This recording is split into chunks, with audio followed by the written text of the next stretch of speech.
Miljoniem cilvēku visā pasaulē var noskaitīt tēvreizi kā pantiņu. Bet vai mēs tiešām saprotam, ko šī lūkšana sevī ietver? Sveiks, tu klausies personu dziļāk, un esam atpakaļ ar jaunu video. Runāsim šodien cauri tēvreizei, ko tā sevī iekļauj, un mēs sapratīsim to, kā mēs varam veidot savas lūkšanas pēc šīs te, ko Jēzus mums ir devis. Ja tu skaties pirmo reizi, tad mēs ejam cauri Jēzus prediķim uz kalna, kas ir atrodams Mateja 5., 6. un 7. nodaļā. Esam tikuši jau perfekti pusē, jo šī lūkšana interesantā kārtā ir tieši vidū šim tas prediķim. Un, ja tu jau skaties kārtējo reizi, tad tu jau zini, kur mēs esam. Un tāpēc ilgi nevilcināsimies, jo šodien būs ļoti daudz, lai gan ir diezgan īsi, bet ir ļoti daudz kā, viskaut kā, tāpēc arī leksim iekšā. Un tātad es nolasīšu to, kam mēs šodien iesim cauri, tad no sākuma, lai mēs saprastu. Tad sākam Mateja 6. nodaļā no 9. panta. Tāpēc jums būs tā lūgt, un mēs zinām no pagājušās reizes, kad Jēzus mums stāstīja, kā nevajag lūgt, un tagad mēs iesim par to, kā mums vajag lūgt. Un tad es lasu no 9. panta. Tāpēc jums būs tā lūgt. Mūsu Tēvs debesīs, svētīts lai top tavs vārds, lai nāk tava valstība, tavs prāts, lai notiek kā debesīs, tā arī virs zemes. Mūsu dienascho maizi dod mums šodien, un piedodi mums mūsu parādus, kā arī mēs piedodam saviem parādniekiem. Un neieved mūsu kārdināšanā, bet atpestī mūs no ļauna, jo tev pieder valstība, spēks un gods mūžīgi. Amen. Jo, kad jūs cilvēkiem viņa noziegumus piedosit, tad jums jūsu debesu Tēvs arī dzen piedos. Bet ja jūs cilvēkiem viņa noziegumus nepiedodat, tad jūsu debesu Tēvs jums jūsu noziegumus arī dzen nepiedos. Un ar to beidz 15. pants, ar ko mēs arī šodien beigsim. Bet tad sākot vēlreiz no sākuma, 9. pants. Un kad Jēzus mums dod šo te moduli, kā lūgt, viņš nedod to, kā lūdziet tikai šā un ne savādāk. Bet viņš saka, tāpēc jums būs tā lūgt, viņš mums dod piemēru un referenci. Un kad mēs saņemam šo te lūkšanu, ko Jēzus mums dod, tā palīdz, kad mēs to izprotam, un kad mēs lūdzam gan šo lūkšanu, gan citu, jo viena lieta, ko es vēlos pateikt, ir tas, ka es atceros, kad skolā un uzaugot bija jāmācās šī te lūkšana, un to varēja noskaidīt kā pantiņu, bet īsti nebija svars manā sirdī. Bet es zinu, kad ir cilvēki, kuri skaita šo te lūkšanu, un viņai šeit lūkšanai šo te cilvēku sirdīs ir svars. Bet tas ir tāpēc, ka viņi saprot, ko šī te lūkšana nes. Un es vēlos, kad tad, kad tu nākošreiz pēc šī te video, kad tu lūgsi šo te lūkšanu, kad tu sapratīsi to, ka tad, kad Jēzus dod šo te lūkšanu, viņš dod kā kaut ko tādu, ka tad, kad mēs lūdzam, tā mūsu sirdīs dod bijību un cieņu pret Dievu, kas viņš ir. Un tai pašā laikā, kad mēs izpratīsim šo te lūkšanu, kad mēs ar patiesām sirdīm, mēs varēsim nākt pie Dieva privāti un intīmi un būt patiesi viņa sirdī. Ne tikai ar to, ka mēs bīstamies un cienam Dievu un zinām, kas viņš ir, bet tai pašā laikā, ka mēs varam nākt pie viņa, jo mēs zinām, kas viņš ir. Un ka mēs neņemsim šo te lūkšanu, kā es minēju sākumā, kā tādu pantiņu, ko mēs varam tikai noskaidīt, tāpēc, ka tas ir kaut kas tāds, ko daudzi cilvēki var izdarīt. Bet no tās nav nozīmes. Un tātad, mums ir jāsaprot to, ka šī lūkšana dalās divās daļās. Pirmā daļa palīdz mums iecentrēt Dievu. Šie te pirmie 3 lūgumi, teiksim tā, ja to drīkst teikt, ir Dieva centrēti, un pēc tam ir tikai mūsu, teiksim tā, vajadzību centrēti. Tāpēc arī sāksim ar 9. pantu. Tāpēc jums būs tā lūgt, Jēzus saka. Mūsu Tēvs debesīs. Kad viņš lūdz mūsu, šis te vārds mūsu, viscaur, kad mēs lasām šo te vārdu mūsu, mēs, mums, šis te norāda, daudz teologu uzskata, kad šī te ir lūkšana, ko var lūgt privāti, nevis privāti, bet publiski cilvēki kopā, kā draudzēs, kad cilvēki lūdz kopā. Tad tas ir aicināts, kad visi kopā lūdz šo te lūkšanu, saprotot šo te domu, bet tas ir ne tikai tas, bet arī šis te vārds mūsu norāda uz kaut ko tādu, ka tad, kad es lūdzu Dievu, es saprotu to, ka nevis mans Dievs, tavs Dievs, bet mūsu Dievs. Attiecīgi, tad, kad es lūdzu lūkšanas, es lūdzu ar šo te domu, kad Dievs ir arī Dievs un radītājs pār pārējiem cilvēkiem. Tad es neievelku Dievu, ka Dievs ir tikai man un manas vajadzības, manas problēmas, manas situācijas, bet ka tad, kad es lūdzu mūsu, tas noskaņo manu prātu uz šo te, kad es vēlos lūgt arī par citiem cilvēkiem. kad es arī apzinos, ka arī šis te cilvēks, kas ir mans brālis vai māsa Kristū, ka tas ir arī viņa Dievs, kad arī Dievs sargās viņu, ja es darīšu lietas pret viņu attiecīgi, ka tas ir mūsu Dievs, nevis mans, nevis tavs, bet mūsu Tēvs debesīs. Un kad mēs lūdzam mūsu Tēvs debesīs, tas norāda uz to, ka tas ir ne tikai Dievs, kas ir tālu, kā bieži cilvēkiem ir uzskats, ka tas ir dusmīgs tur Dievs tālumā, kas nevar sagaidīt, kad mūs sitīs, vai vēl nezinu, ko cilvēkiem ir tāda uzskata, diemžēl, par Dievu. Bet nē, kad ir mūsu Tēvs debesīs, kas mums uzreiz dod šo te sapratni par šo te attiecību, pozīciju, ka viņš ir mūsu Tēvs un mēs esam viņa bērni, jo tu esi pieņems Jēzus Kristus kā savu kungu un glābēju, ka Dievs ir tavs Tēvs, nevis tikai tavs radītājs. Un ja tu neesi pieņems Jēzus Kristus kā savu kungu un glābēju, Dievs vēlas būt tavs Tēvs, ne tikai tavs radītājs. Tāpēc tas ir kaut kas tāds, ko es lūgu, kad tu apdomā. Bet šeit ir interesanti lieta teikts mūsu Tēvs debesīs.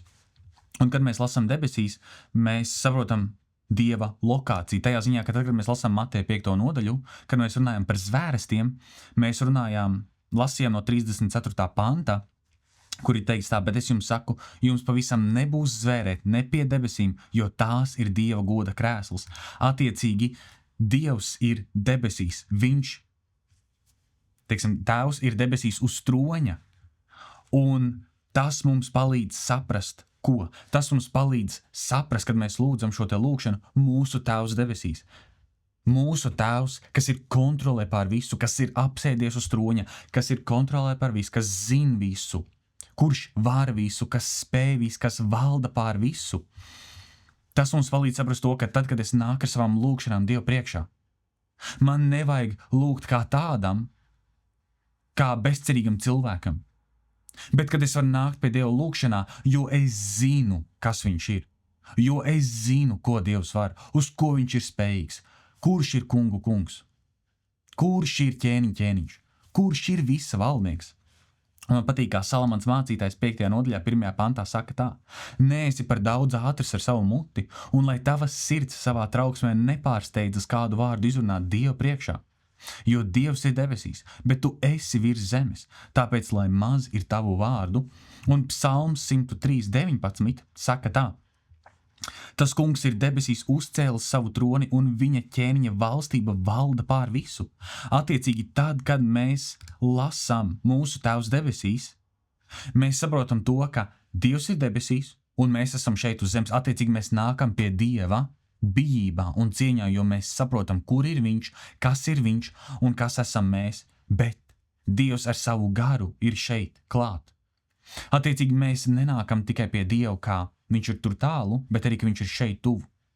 Mums ir jāsaprot šī te dinamika, jeb šī te dubultā dimensija, kas strādā, ka Dievs ir gan tur, gan šeit. Dievs valda pār visu, bet es pie viņa varu nākt, zinādams, kas viņš tāds ir, kurš valda, kā mēs varam uzticēties ar savu dzīvi, ar savām lūgšanām. Tālāk, kad mēs lasām mūsu Tēvs debesīs, svētīts, lai top tavs vārds. Es gribētu lasīt no Jesejas 8. nodaļas 13. panta, kur ir teikts tā: nē, bet turiet gan par svētu to kungu Cebotu, bīstieties viņu, viņš lai jums iedvež bailes un šausmas. Un Jesejas 6. nodaļa 3. pants, man ļoti patīk, ka tad, kad Jeseja, kas ir pravietis, kad viņš piedzīvo Dievu, kad viņš redz Dievu uz viņa troņa, 3. pantā ir teikts tā: tie nemitīgi sauc kās eņģeļi, serafi, sauca cits aiz cita šos vārdus: svēts, svēts, svēts ir tas kungs Cebots. Visa zeme ir pilna viņa godības. Attiecīgi, kad mēs lasām svētīts, lai top tavs vārds, kad mēs apzināmies, kā es teicu sākumā, kas ir Dievs, kur viņš ir, ka viņš ir uz troņa, ka viņš ir visa valdnieks, un ka mums vajadzētu nostādīt, kā mēs lasījām Jeseja 8. nodaļā 13. pantā, ka mēs bīstamies Dievu savā sirdīs, ka mēs savā sirdīs nenākam pie Dieva, un ka mēs nerunājam par Dievu. Tas ir kaut kas tāds, kas mūsdienās ir diemžēl tik daudz, ka Dievu cilvēki pazemina, bet mēs sevi paceļam tik augstu. Attiecīgi, kad mēs runājam par Dievu, mēs runājam tik vienaldzīgi, tik viegli, bez divas domas. Mēs vienkārši sakam lietas, kas ir ļoti zemiskas pret Dievu, kas pat bieži vien ir blasfēmies, patreiz aizmirs vārdu, kā šis te vārds tulkojās, bet ielikšu uz ekrāna, bet ka mēs tik vienaldzīgi runājam pret Dievu, ka Dievs mūsu sirdīs nekas nav. Viņš ir kā, man patīk, kā viens mācītājs teica, ka tu par Jēzu un par Dievu runā tā, it kā viņš būtu tavs brālēns. Un jā, es saprotu, mums vajag būt brīviem tajā ziņā, kad mēs varam runāt un slavēt mūsu Dievu, bet tajā pašā laikā Dievam mūsu sirdīs mums vajadzētu būt brīvībai. Kā mēs runājam, ko mēs darām. Attiecīgi, kad Jēzus mums rāda svētīts, lai top tavs vārds, kad Dievs tiek turēts svēts mūsu sirdīs. Un ne tikai Dievs, bet visu, ko Dievs reprezentē. Un kas viņš ir. Visu, kas Dievs ir. Tāpēc mēs lasījām Jesajas 6. nodaļā 3. pantā, kad viņš redz, kā serafi lido ap Dievu. Un viņi dzied svēts, svēts, svēts. Kad viņi redz Dievu no jauna šī te leņķa, no jauna pozīcijas, kāds Dievs ir. Ka viņš ir svēts. Viņš ir svēts savā mīlestībā, viņš ir svēts savā raksturā, viņš ir svēts un perfekts. Un es lūdzu arī, ka tad, kad tu lūgs nākošreiz šo te lūgšanu, vai vispār, kad tu lūgs lūgšanas, ja vispār, ka tu vienkārši būsi savā ikdienā, ka tu konstanti atceries, cik varens ir Dievs, cik liels ir Dievs. Jo tad, kad mēs vairāk un vairāk domājam par to, kāds ir Dievs, cik varens viņš ir, cik svēts un cik liels, un ka viņš ir kungs un ķēniņš, ka mēs nākam pie šīs apziņas, ka mēs to apdomājam savā prātā un iestrādājam to savās sirdīs. Tad mēs vairāk būsim šajā te pielūgsmes pozīcijā ikdienā par to, ka kādam Dievam es kalpoju.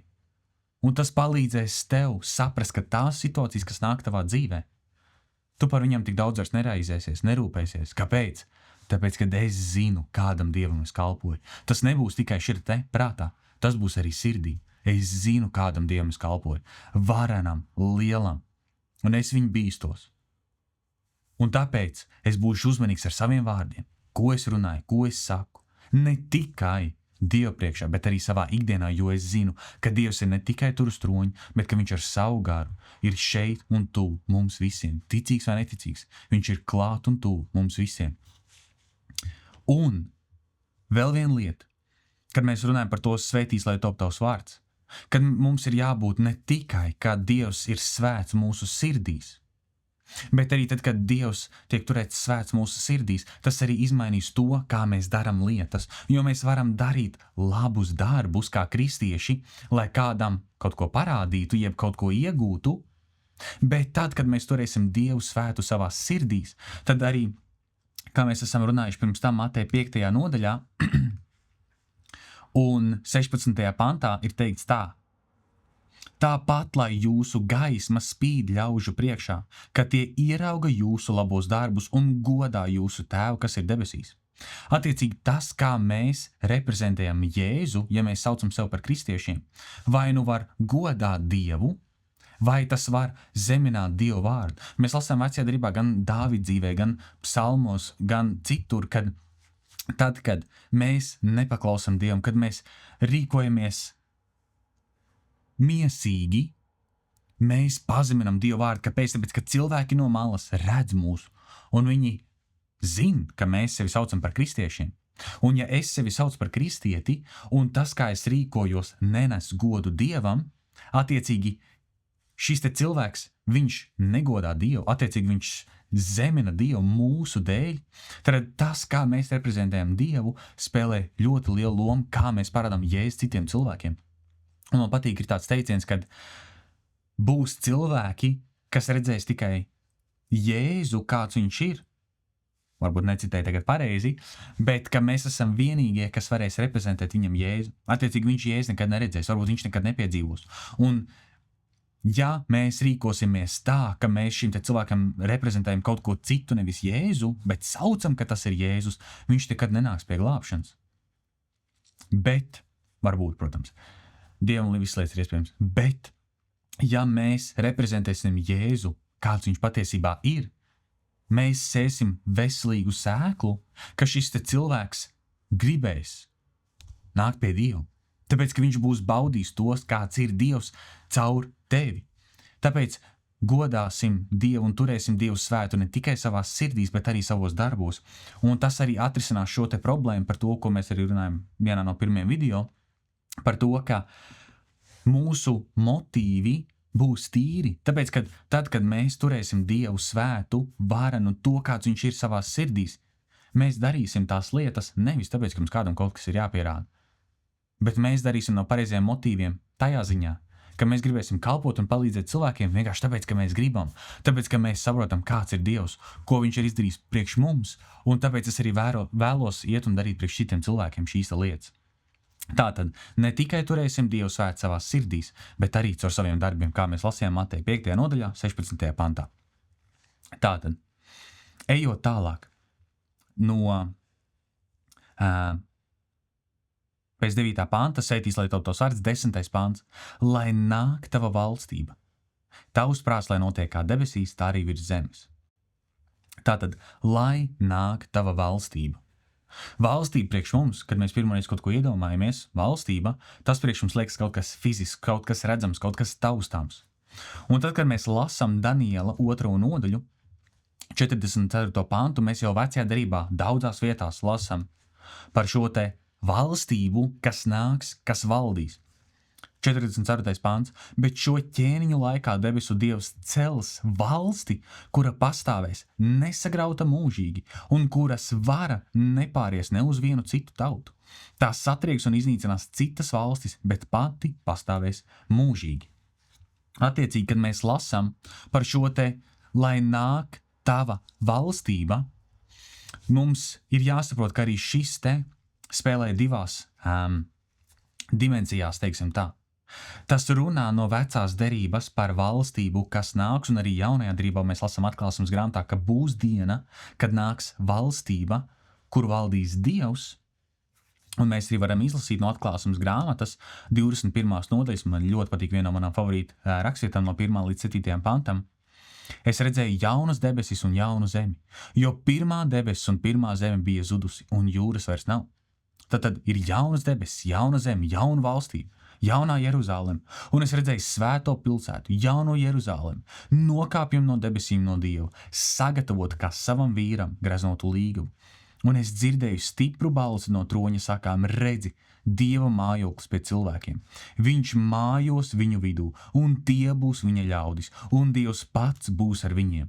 Attiecīgi valstība, kur Dievs fiziski mājos kopā ar saviem cilvēkiem. Viņš nožāvēs visas asaras, un tas ir, kāpēc šī ir viena no manām favorīta rakstvietām, tāpēc, ka tik daudz kristieši, un arī varbūt tu cīnies ar lietām, kad mēs nesaprotam, kāpēc notiek slimības, kāpēc notiek citas grūtas lietas, ka šī te vieta, kur mēs dzīvojam, bieži vien ir tik daudz sāpju, tik daudz kas cits traks, bet un tas ir kaut kas tāds, kas mani iedrošina tiekties pretī šai te valstībai, kas nāks, ir šī te rakstvieta 4. pāns. Viņš nožāvēs visas asaras no viņu acīm. Nāvis vairs nebūs, nedz bēdu, nedz vaidu, nedz sāpju vairs nebūs, jo, kas bija, ir pagājis. Tas, kas saka, sēdēja goda krēslā, teica, redzi, es visu daru jaunu. Tad viņš teica, rakstīju, jo šie vārdi ir uzticami un patiesi, un viņš man sacīja, ir noticis. Es esmu alfa un omega, sākums un gals. Es došu izslāpušiem bez maksas no dzīvības ūdens avota. Kas uzvar, tas to iemantos, un es būšu viņa Dievs, un viņš būs mans dēls.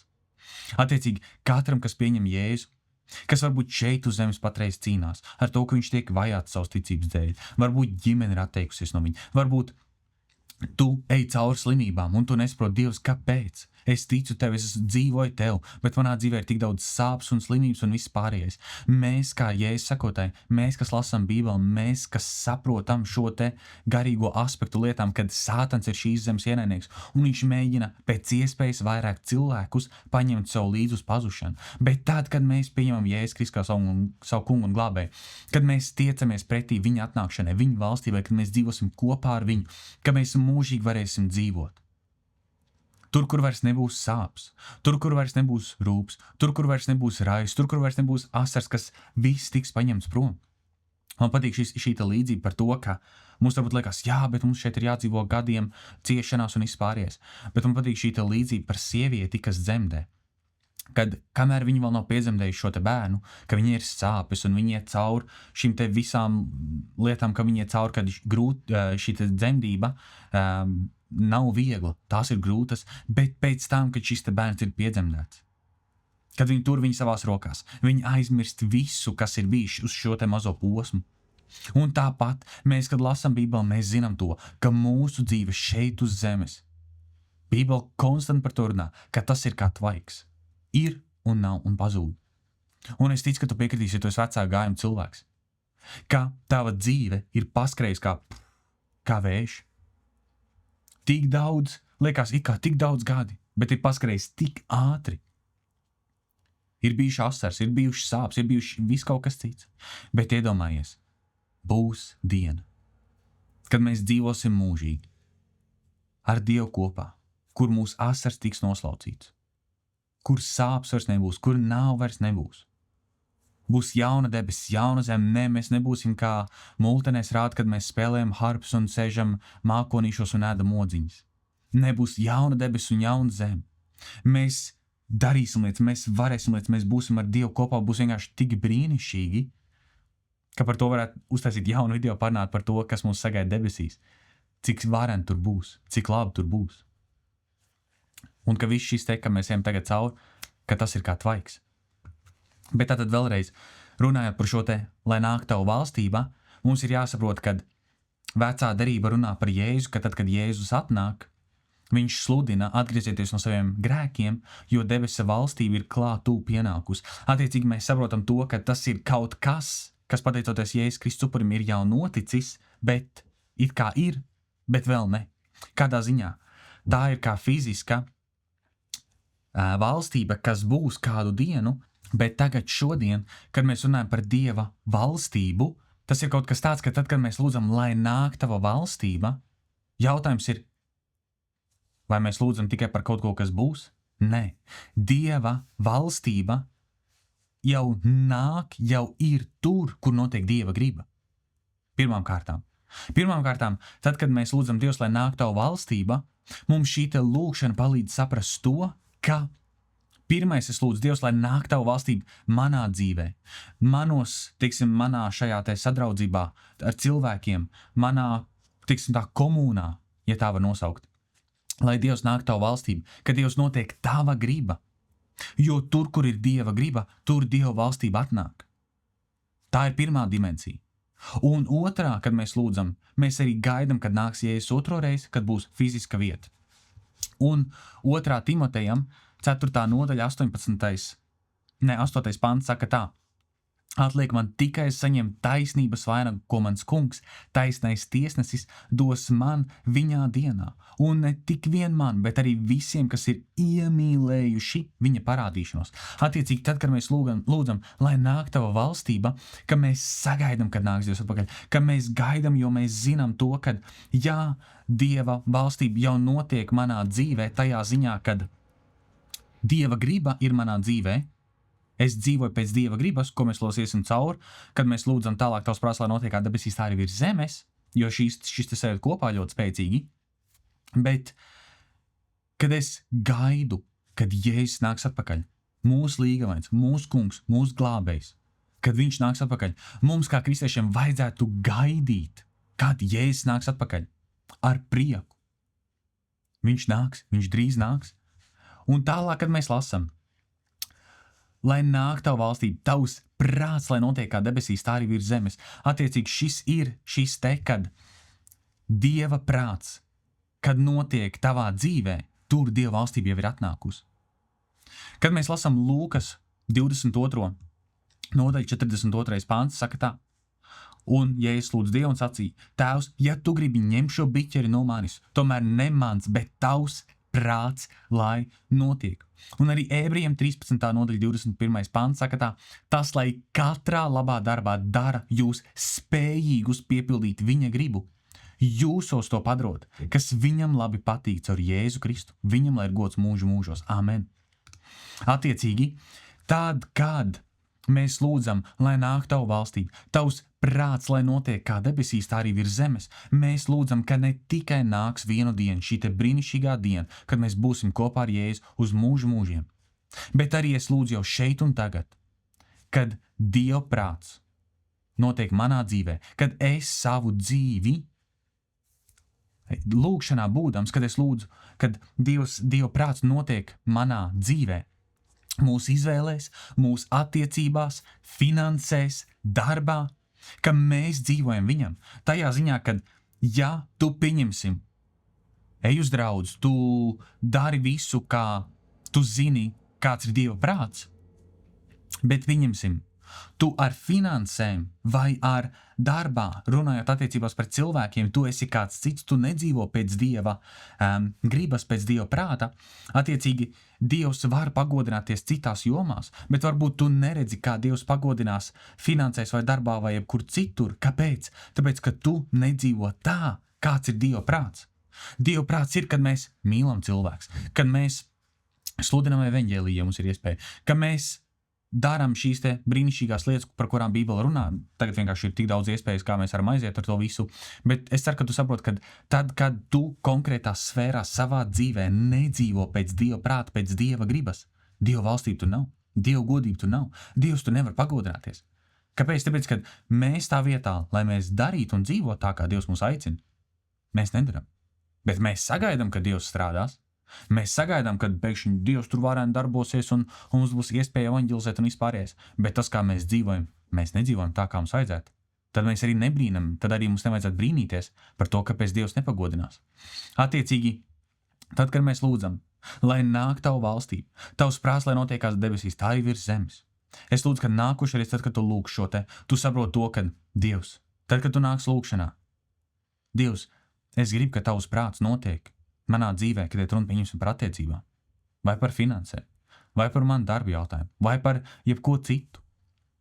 Kad es nevis mēģinu sagrozīt Dievu, bet kad es padodos viņa gribai, viņa prātam, zinādams to, ka viņš kā tēvs, kas ir debesīs, kas valda pār visu, kas zina visu, kas ir svēts, kas ir perfekts, grib to labāko priekš saviem bērniem. Dievs, kas ir tēvs, kam ir labs prāts par saviem bērniem, ka mēs uzticamies viņam, jo viņš zina, kā būs vislabāk.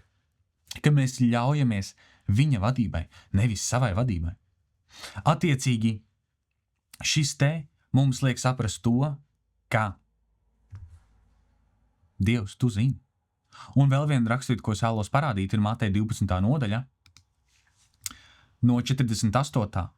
līdz 50. pantam, kur Jēzus ģimene, māti un brāļi un māsas netiek iekšā pie viņa, un mēs lasām.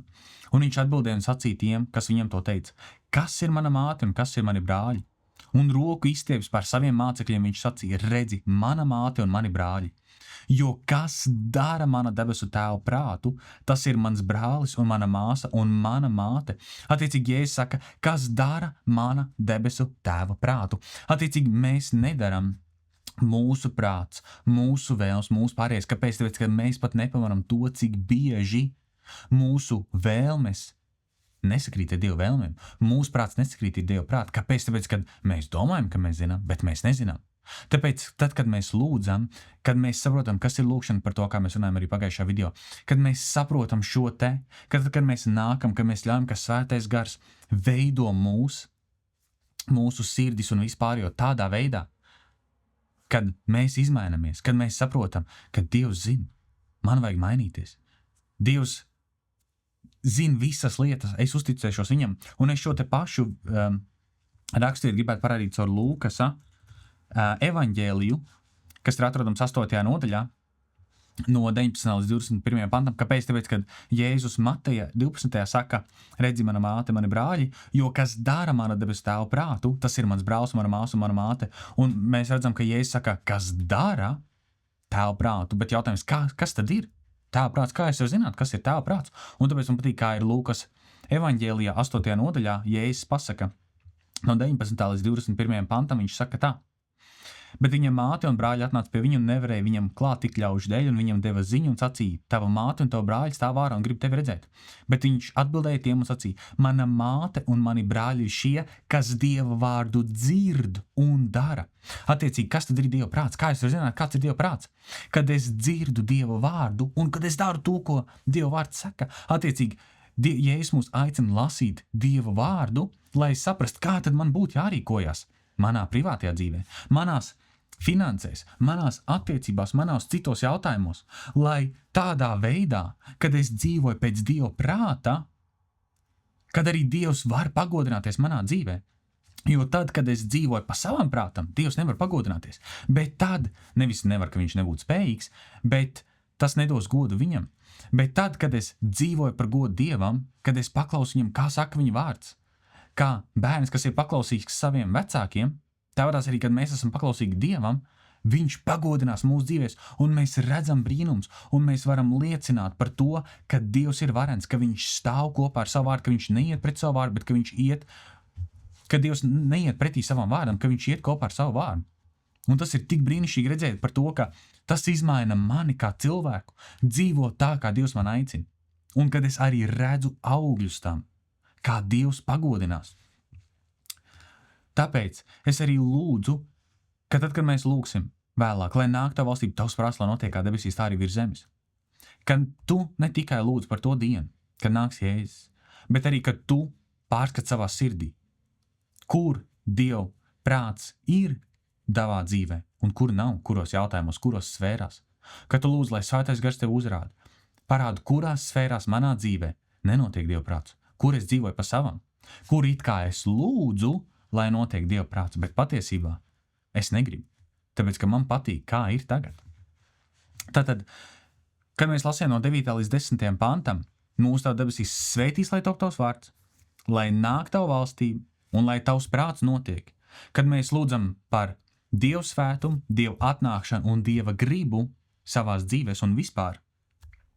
Šie ir tie pirmie 3 lūgumi, kad mēs lūdzam, ko Jēzus mums parāda, ka tie ir Dieva centrēti. Kad mēs iesākam savu lūgšanu ar to, ka pirmām kārtām mēs pagodinam Dievu, kas viņš ir, kāds viņš ir un kāda ir viņa griba un viņa atnākšana. Un tālāk mēs, sākot no 11. panta, mēs pārējam uz personīgiem lūgumiem. Un mēs redzam 11. pantā, kur ir teikts tā: mūsu dienišķo maizi dod mums šodien. Attiecīgi tad, kad mēs lūdzam mūsu dienišķo maizi dod mums šodien, mēs lūdzam par mūsu dienišķajām vajadzībām. Dievs, tas, kas man ir vajadzīgs šodien. Jo cik bieži mēs savās lūgšanās lūdzam par lietām, Dievs dod man to un dod man šito un viss pārējais, un es atceros kādreiz tur uztaisīs saraksts par mašīnām, par mājām, par jebko, un lūdzām par lietām, kas mums atkal likās, jā, būtu tik forši, un tas piepildīt manas sirds vajadzības un manas vēlmes, aizmirstot to, ka vai tās ir Dieva vēlmes, vai tāds ir Dieva prāts. Attiecīgi man patīk, kā ir Salamana pamācībās 30. nodaļā, no 7. līdz 8. pantam, kā ķēniņš, mēs sākumā lasam, ka tas ir, šī ir Agura, Jakes dēla no masas vārdi, šā vīra sacīt runa un mācība. Un viņš ir kā ķēniņš, kas lūdz interesantu lūgšanu no 7. līdz 8. pantam, kas man ļoti uzrunāja. 2 lietas es lūdzu no tevis, un neliedz man tās, iekāms es mirstu. Elku kalpību un meli, lai būtu tālu projām no manis. Tas ir 1. Nabadzību un bagātību nepiešķir man. Kas par lūgšanu? Noteikti ir tik daudz kristiešu, kas nekad nelūgtu tādu lūgšanu. Nabadzību un bagātību nepiešķir man. Ir kristieši, kas saka, Dievs tur man nabadzīgu un vispārējais, un ir kristieši, kas lūdz, Dievs dod man bagātības, dod man bagāts, un es esmu bagāts un vispārējais. Bet šis te cilvēks lūdz, nabadzību un bagātību nepiešķir man, bet atļauj man baudīt manu dienišķo maizi. Citādi es vēl paturpināšu 9. pantu, lai mēs saprastu, kāpēc. Citādi es varētu, kad es būtu pārmērīgi paēdis, sākt tevi noliegt un sacīt, kur tad ir tas kungs? Vai arī, ja es kļūtu pārmērīgi nabaks, es varētu sākt zakt un apgrēkoties pret sava Dieva vārdu. Attiecīgi, kad mēs lasam šī te ķēniņa lūgšanu, mēs varam aizdomāties par to, ka tas, ko Jēzus māca Mateja 6. nodaļā 11. pantā, mūsu dienišķo maizi dod mums šodien, ka mēs saprotam to, ka Dievs māca man uzticēties. Jo tāpatās kā Izraels paļāvās uz Dievu, kamēr viņi bija tuksnesī, tāpatās arī Dievs grib, ka mēs mācamies Dievam uzticēties. Jo tad, kad mēs mācamies uzticēties Dievam ar savām vajadzībām, mēs vēlāk lūksim, nevis vēlāk lūksim, bet vēlākajos video runāsim, bet Mateja 6. nodaļa 34. pants saka tā, tāpēc nezūdīties nākamā rīta dēļ, jo rītdiena pati par sevi zūdīsies, ik vienai dienai pietiek pašai savu bēdu. Un 33. pants arī jau saka, bet dzenieties priekš pēc Dieva valstības un pēc viņa taisnības, tad jums viss šīs lietas taps piemestas. Attiecīgi tie, kas zina Mateja 8. nodaļa, zina, par ko tur kontekstā iet runa. Bet es gribētu vērst mūsu fokusu uz to, ka mūsu dienascho maizi dod mums šodien. Un pirms tam, kad mēs lasījām iepriekšējā video par to, ka Jēzus mācīja, kā mums nelūgt, kā pagāniem un vispārējais, ka tad, kad mēs zinām, kāds Dievs ir, kas viņš ir, ka viņš ir visvaldnieks, ka viņš vienkārši es zinu, kāds ir Dievs. Es lasu Dievu vārdu, es pavadu laiku lūkšanā, Dievs ir strādājis, nostiprinājis manā sirdī, kāds viņš ir, kāds es varu nākt pie viņa lūkšanā un lūgt. Es saprotu to, ka Dievs dod man šodien dienascho maizi, lai man pietiek šodienai. Tādā ziņā, ka tad, kad es lūdzu, Dievs, paldies par šo dienu, kad es varu pamosties, paldies par namu, paldies par to, ka mums ir finanses, paldies par to, ka mums ir ko ēst. Un pat tajās dienās, kad mums nav finanses, vai mums nav ko ēst, vai kaut kas cits atgadās, Dievs, paldies, ka tu mums dod, ka tu par mums rūpējies, ka mēs nostādām savu sirdi tajā, ka Dievs parūpēsies. Dievs zina, kas mums ir vajadzīgs. Dievs zina, kas tev ir vajadzīgs. Uzticies viņam, jo tad, kad tu uzticēsies viņam, kad tu vienkārši ļausies viņam, ka tavs sirds būs, Dievs dod man dienascho maizi, tu varēsi fokusēties uz tām lietām, uz kurām tev vajadzētu fokusēties. Tev nebūs jārūpējās par lietām, kuras mēs nezinām, būs, nebūs, notiks, nenotiks tur tālā vai tuvā nākotnē. Tas tev atbrīvos no tavām ikdienas rūpēm, lai tu vienkārši var fokusēties uz to, uz Dieva valstību. Uz to, ka nāks Dieva valstība. Viņi nāks kādā dienā fiziski, bet šodien Dievs, tavs prāts, lai notiek manā dzīvē. Šīs sfērās, man uzticēties, saprot, tu būsi atbrīvos no šīs te nastas, rūpēties par visu pārējo, kur tu tāpatās nevar ietekmēt. Jā, varbūt kaut kādas lietas tu var ietekmēt, bet lielākoties tu pat vari ieplānot un izplānot visu līdz pēdējiem. Bet beigās tāpatās nenotiks, varbūt. Tāpēc mācīsimies uzticēties Dievam katru dienu no jauna. Man tik ļoti patīk, kā Jēkaba vēstulē 4. nodaļā no 13. līdz 17. pantam ir teikts tā. Nu tad jūs, kas sakāt, šodien vai rītu mēs dosimies uz to un to pilsētu un pavadīsim tur gadu un tirgosimies un gūsim peļņu. Tie bieži vien esam mēs. Mēs izplānojam savus ceļojumus, mēs izplānojam iekrājumus, mēs izplānojam vēl nezinu ko. Jūs taču nezināt, kādu jūsu dzīve ir rītu, jo tā ir tvaiks. Kā es minēju pirms tam, tavu dzīve ir kā tvaiks, kas uz īsu brīdi ir redzams un tad izgaist. Kur jums būtu jāsaka, tad Jēkabs mums mācīs un parādīs, kāda mums būtu tā vietā jāsaka. Ja tas kungs tā gribēs, mēs dzīvosim un darīsim to un to, bet tagad jūs lielāties savā augstprātībā, katra tāda lielība ir ļauna, tad kas zina labu darīt un to nedara, tam tas ir par grēku. Attiecīgi, kad mēs lūdzam mūsu dienascho maizi dod mums šodien, kad mēs lūdzam, lai nāk tava valstība, tavs prāts, lai notiek kā debesīs, tā arī virs zemes, mēs nezinām, kas rīt notiks, mēs nezinām, varbūt mēs rīt nepamodīsimies, varbūt Jēzus atnāk rītdien, un ko tad tu darīsi ar saviem lielajiem plāniem? Mums man patīk, kā viens cits mācītājs saka, ka mums vajadzētu dzīvot savas dzīves šodien tā, it kā Jēzus nāk rīt atpakaļ, bet tā pašā laikā mums vajadzētu plānot tajā ziņā, ka Jēzus varbūt nenāks atpakaļ 100 gadus. Tātad mums nevajag ieciklēties, jo mēs tik bieži vien ieciklējamies ar savām rūpēm, raizēm un savām plānošanām, jo tad mēs būsim drošībā, tad mēs būsim komfortā, jo mēs zināsim, kas rītdien sagaidīs un vispāries. Beigsim dzīvot savus dzīves tā, ka mēs tikai plānojam. Dzīvosim savu dzīvi šeit un šodien. Jā, protams, mēs plānojam lietas, bet ne tā, ka es nezinu, ka mēs ejam tik tālu, ka es ticu jau, ka tu saprati, bet fokusēsimies uz šodien, un tu redzēsi to, kā tas tevi atbrīvos. Un 12. pants. Un piedodi mums mūsu parādus, kā arī mēs piedodam saviem parādniekiem. Tātad piedošana. Lasīsim, tas ir arī kaut kas tāds, ko Jēzus Vēlāk paskaidro 14. un 15. pantā, jo, kad jūs cilvēkiem viņa noziegums piedosiet, tad jums jūsu debes tēvs arī dzen piedos, bet ja jūs cilvēkiem viņa noziegums nepiedodat, tad jūsu debes tēvs jums jūsu noziegums arī dzen nepiedos. Mēs tam pieskarsimies nedaudz vēlāk, iziesim cauri, bet es gribētu lasīt no Mateja 18. nodaļas no 21. līdz 35. pantam. Tad Pēteris piegājis pie viņa sacīja: Kungs, cik kārt man būs piedot savam brālim, kas pret mani grēko, vai ir diezgan 7 reizes? Jēzus saka uz to: es tev nesaku 7 reizes, bet 70 reizes 7. Tāpēc debesu valstība ir līdzīga ķēniņam, kas ar saviem kalpiem gribēja norēķināties. Un, kad viņš iesāka norēķinu, viņam pieveda parādnieki, kas tam bija parādā 10 000 talantu, attiecīgi tik lielu summu, ka tu nevar samaksāt. Bet, kad tas nespēja samaksāt, tad kungs pavēlēja to pārdot ar sievu un bērniem un visu, kas tam bija, un samaksāt. Tad kalps krita pie zemes un viņu gauži lūdza sacīdams: cieties ar mani, es tev visu nomaksāšu. Tad kungam palika kalpu žēl, un viņš to palaida un parādu tam arī atlaida. Bet šis pats kalps izgājis ārā, sastapa vienu no saviem darba biedriem, kas tam bija 100 denāriju parādā. Viņš tos atvēra žņaudu un sacīja: maksā, ko es parādā. Tad viņa darba biedrs kritam pie kājām, lūdzās un sacīja: cieties ar mani, es tev samaksāšu. Bet viņš negribēja un nogājis to iemet cietumā, tiekams tas savu parādu samaksā.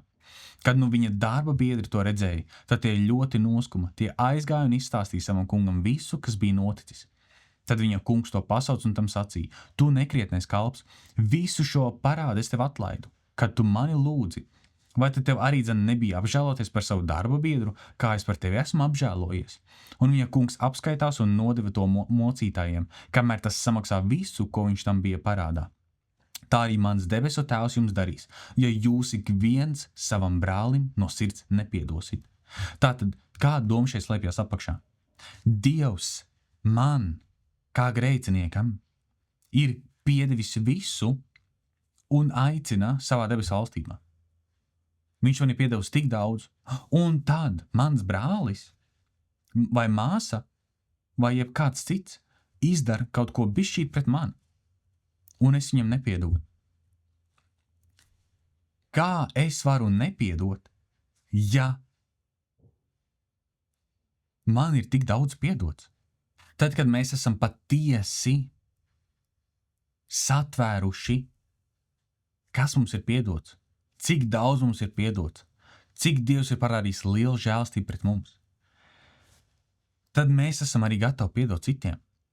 Jo mēs esam satvēruši to, ka bāc, Dievs man ir piedevis. Man arī vajadzētu piedot manam brālim, manai māsai. Un es zinu, ka tas nav viegli.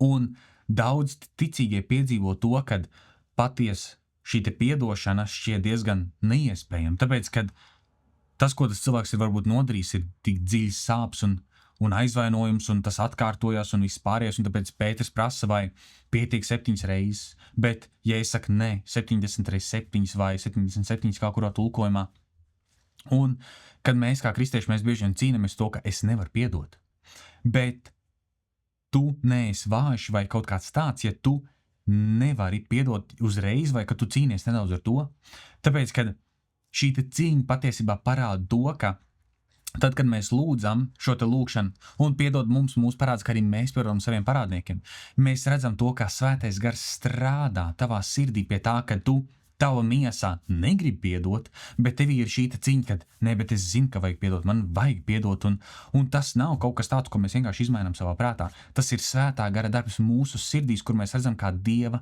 varenība pagodinās. Un tad, kad mēs lūdzam šo te lūkšanu un piedod mums mūsu parādus, ka arī mēs piedodam saviem parādniekiem, kad mēs ikdienā esam lūkšanā, kad mēs lūdzam par piedošanām, par citām lietām, kad mēs arī esam šajā te patstāvīgajā pozīcijā, ka mēs patstāvīgi paļaujamies uz Dieva žēlstību, tajā ziņā, kad labi, es apzinos, ka Dievs man ir piedevis, un es to esmu satvēris. Dievs, palīdz man piedot. Palīdz man piedot. Ar Dievu viss lietas ir iespējams, Dievs, Jēzus saka. Protams, viņš to saka Mateja 19. nodaļā, kur viņš runā par bagāto valdnieku, bet viss lietas ir iespējams. Tas attiecās uz visu.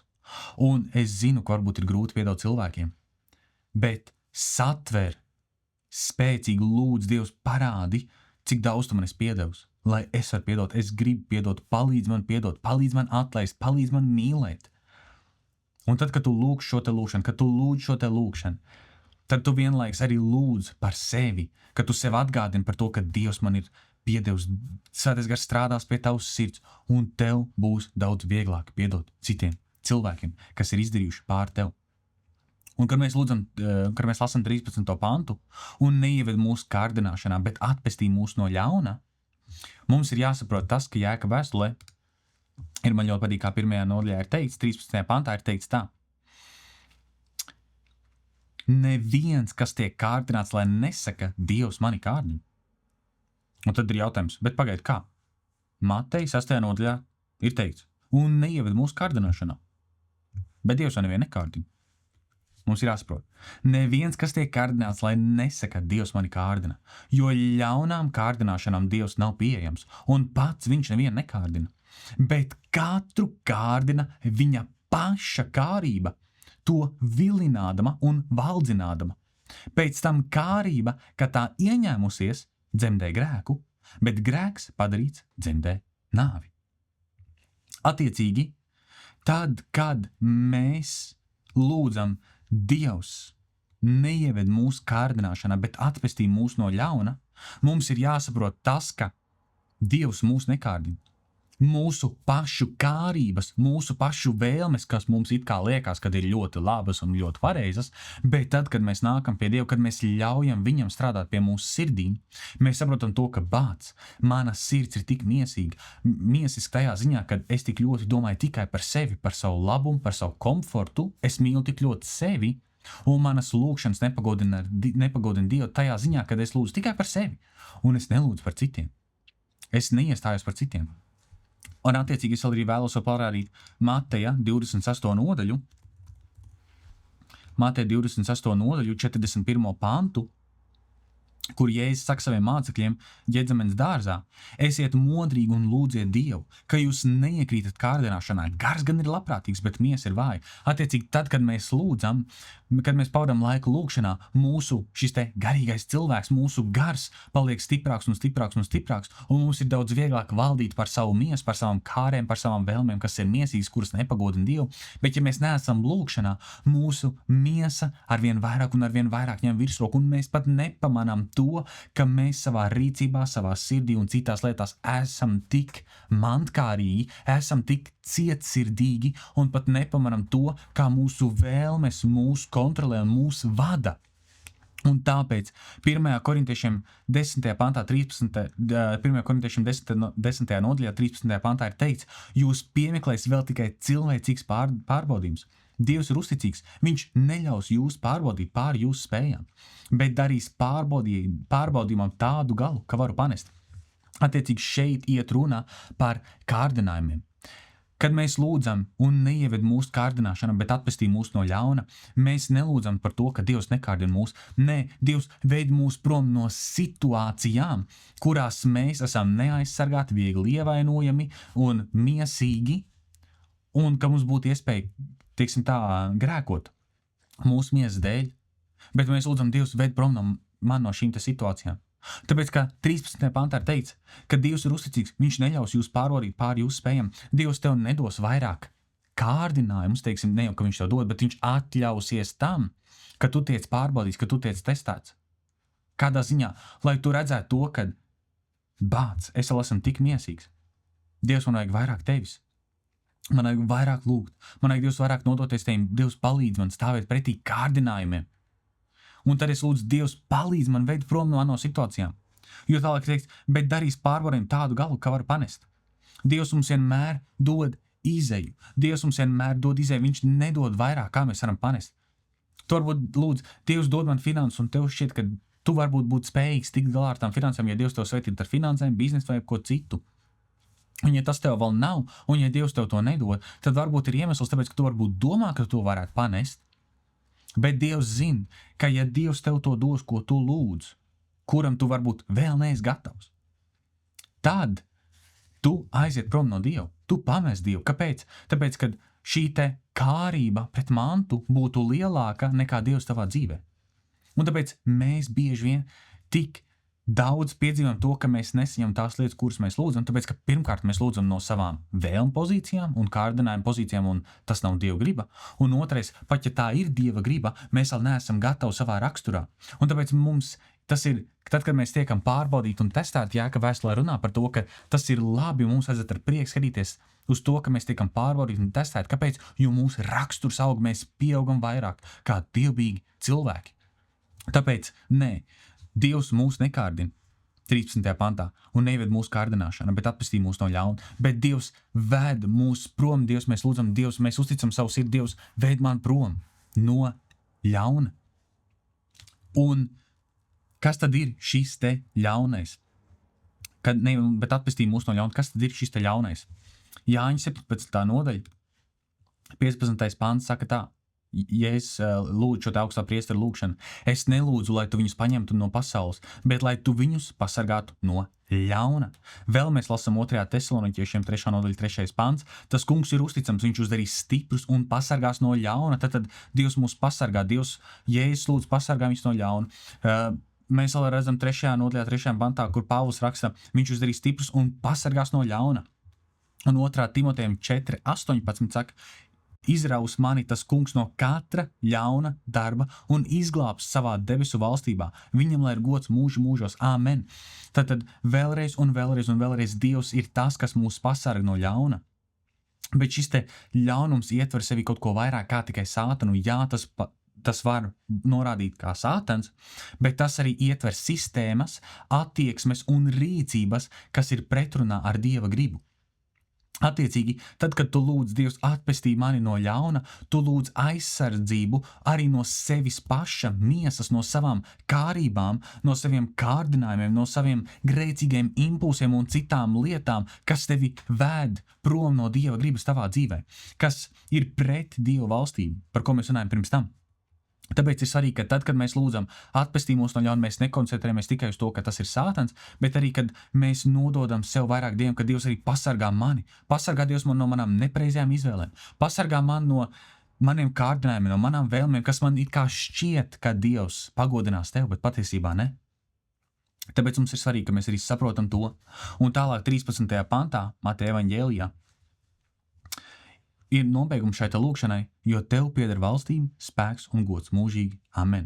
Ļoti daudzos tulkojumos nav šī te daļa, kāpēc? Tāpēc, ka agrākajos manuskriptos šis te nobeigums nav atrodams, bet ir atrodams vēlākajos manuskriptos, tāpēc tas ir ielikts, bet es uzskatu, ka šis ir ļoti labs nobeigums lūgšanai, jo tev pieder valstība, spēks un gods mūžīgi. Citās vietās pat mūžīgi mūžos.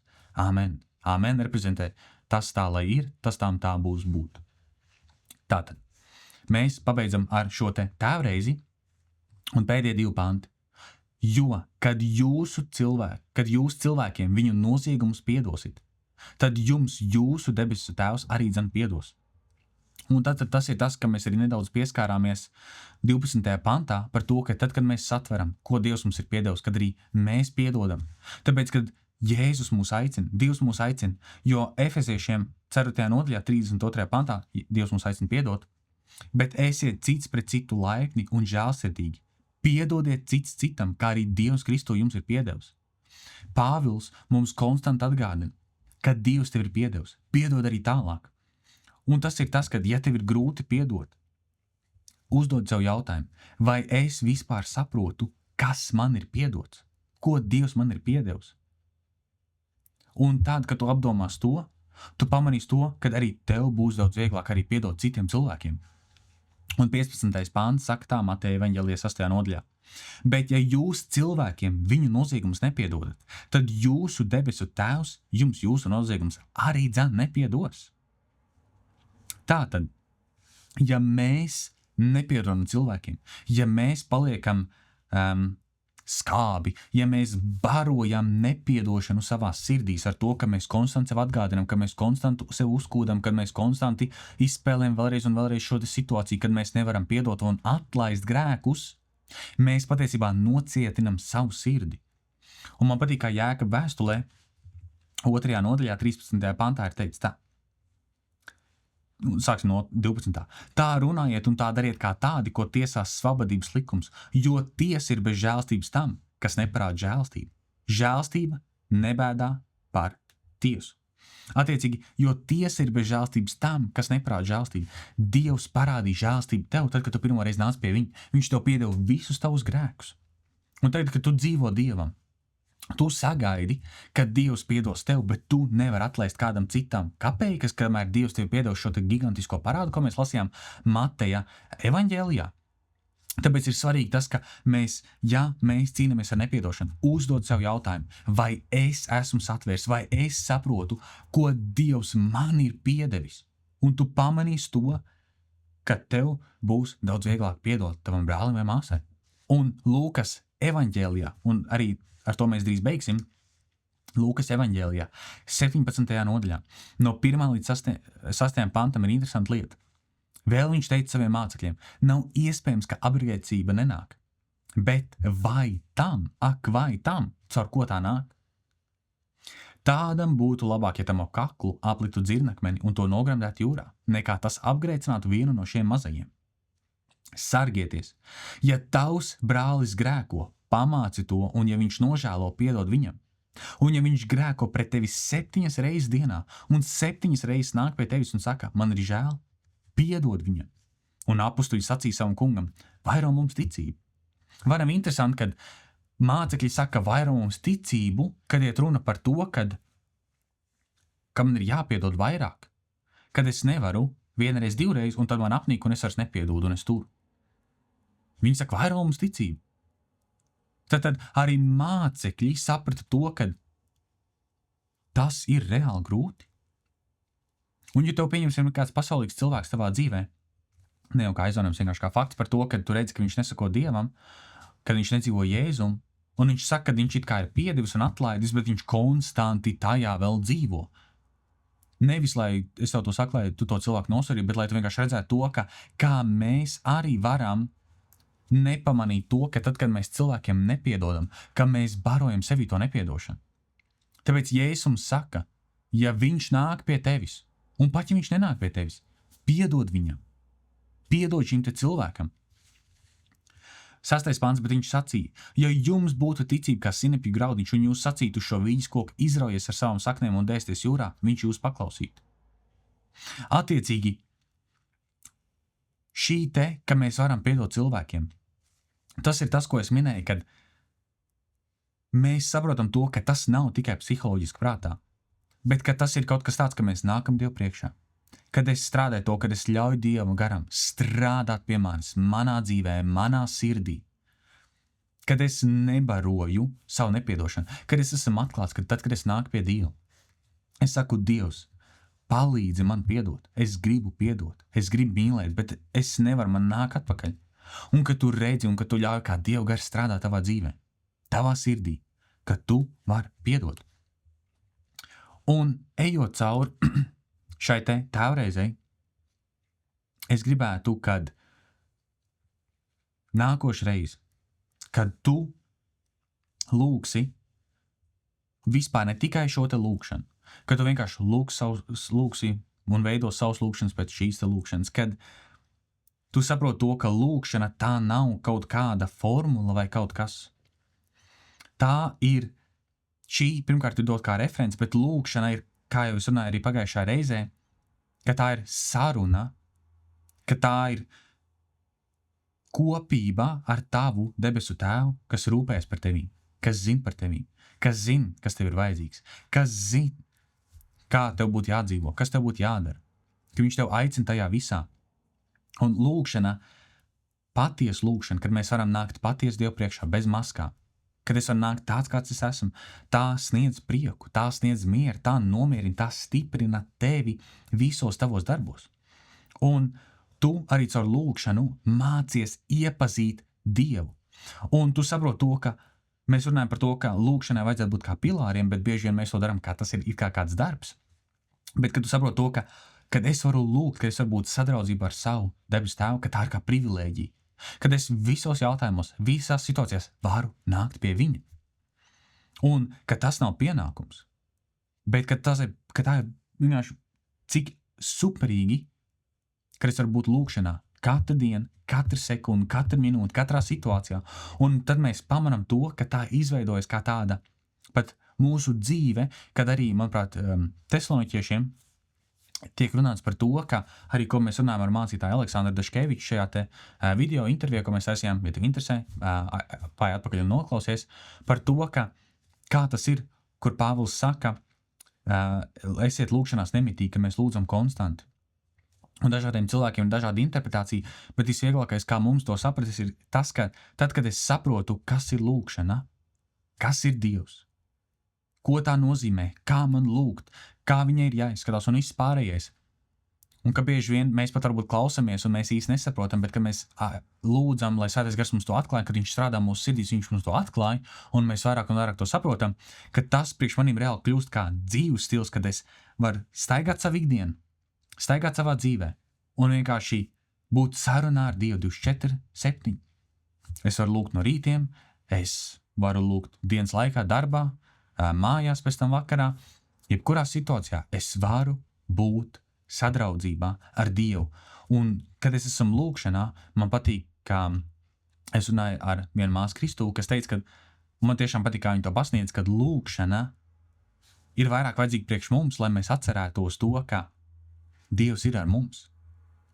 Jo noteikti tu būsi pamanījis, ka tad, kad ilgāk laika tu nelūdz, tev ir sajūta, ka Dievs ir tik tālu prom no tevis.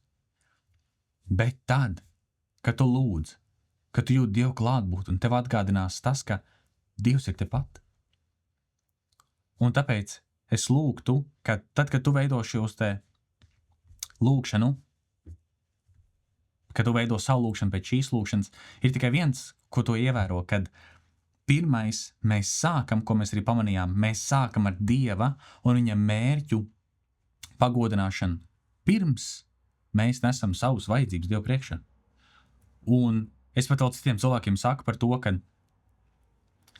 no sākuma, kad mēs lūdzam, mēs pagodinām Dievu, mēs pasakamies viņam, mēs godājam viņu.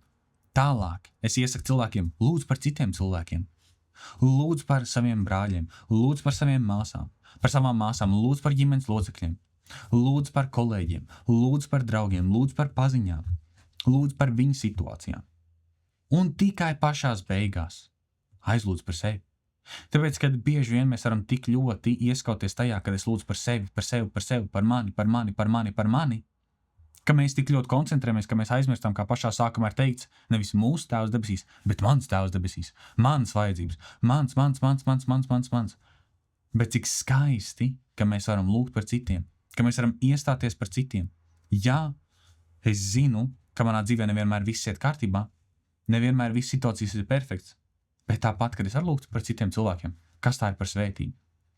Tāpēc lūgsim, un es lūdzu, kad tu lūgs nākošais šo te lūgšanu, ka tu aizdomāsies par tām lietām, kas šeit ir teikts, un no sākuma tas prasīs nedaudz laika atcerēties un aizdomāties, un arī tā bija man, bet vairāk un vairāk domājot par šo te Jēzus lūgšanu, ko viņš mums dod kā piemēru, kā referenci, es saprotu arī, kāpēc citi cilvēki tomēr lūdz šo te lūgšanu joprojām, jo viņi saprot, un Svētais Gars viņiem atklāja vēl dziļāk un vēl vairāk, ko šī te lūgšana sevī nes iekšā.